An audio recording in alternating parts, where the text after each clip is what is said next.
So, Jinwoo just broke the reassessment machine. Yeah, you heard that right. Broke it. Solo Leveling Season 2. Episode 4 is here, and things are heating up fast. From a secret S-rank reveal to some serious guild drama and a not-so-casual stroll into an A-rank dungeon, this episode had a lot going on. Welcome back to your Nerdy Show Anime. I'm your host, An Shu Him. Let's break it all down. Reassessment begins, Jinwoo's back, and he's not holding back anymore. Episode 4 kicks off with our favorite Shadow Monarch-to-be deep in thought. After the chaos of the Red Gate event, Jinwoo knows it's time to stop hiding his power. If he wants to participate in higher-level raids, and, let's be honest, crush stronger enemies, he needs an official rank that reflects his true strength. So, what does he do? He heads straight to the Hunter Association to get reassessed. While Jinwoo's on his mission, Hyun, who seems to have a good eye for potential, spots him and makes a quick call to Baek. Jinwoo's reassessment is about to stir up some serious buzz. Meanwhile, Jinwoo is escorted into the waiting area by a female staff member. Everything seems routine, but this is Jinwoo we're talking about. Nothing ever stays quiet for long. The machine can't handle Jinwoo's power. Nearby, a couple of hunters are chatting about the reassessment process, probably unaware that the guy sitting just a few feet away from them could solo clear dungeons they wouldn't dream of entering. Then comes the twist. Jinwoo steps into the reassessment room, and the machine, meant to measure his magical power, it breaks. Or, more accurately, it can't handle what it's reading. A second association worker enters the scene to investigate what's going on. His reaction, pure disbelief. He straight up says Jinwoo is inaccessible. His magic power is so overwhelming, the system just can't calculate it. The verdict, S rank. Jinwoo is officially the 10th S rank hunter in South Korea.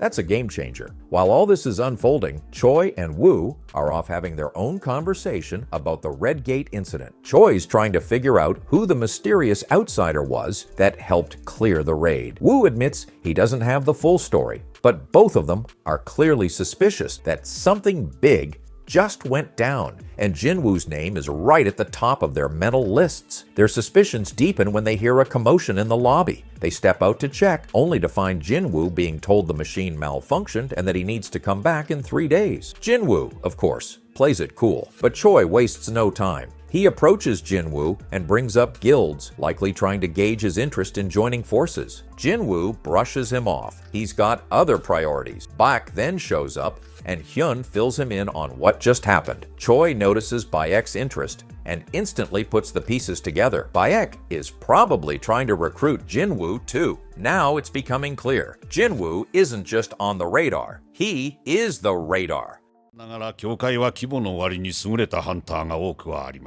Jinwoo's values are crystal clear. After that, we get a brief but emotional moment with Jinwoo visiting his mother in the hospital. As he leaves her room, he runs into Woo, who introduces him to Go. Go's not just some random official.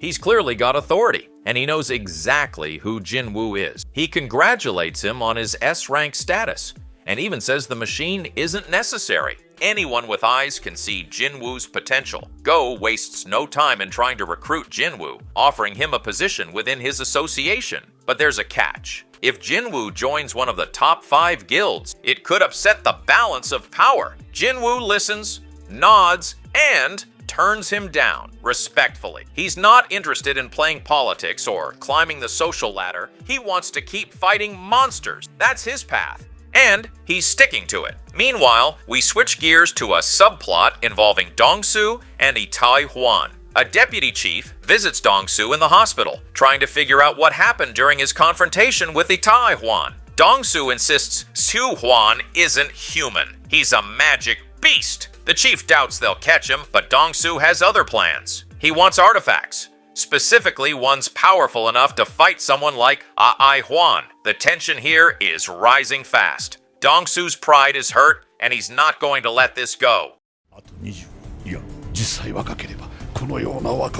The road to Demon's Castle. Back with Jinwoo, He's doing some research of his own. Now that he's thinking about returning to the demon's castle, he wants to upgrade his gear first. He knows what's waiting for him in that place, and he's not taking any chances. He stumbles on a job listing, an A-rank gate, and decides it's the perfect opportunity to gather some experience and maybe test out some new strategies. Go and Woo aren't done with their investigation either. They continue to look into Jinwoo's background, only to find out that he took on a mining job in a high-level dungeon. That's confusing for someone of his caliber, but we soon learn Jinwoo's real reason. He wants first-hand experience in how dungeon teams operate. He breaks it down for us. The mining, the strike teams, the collection crews, it's all part of the learning curve. Jinwoo's not just trying to get stronger, he's trying to understand every piece of the puzzle. After a successful raid led by Choi and Hai-in, Jinwoo and his temporary co-workers enter the dungeon. Jinwoo immediately senses the boss lurking deep within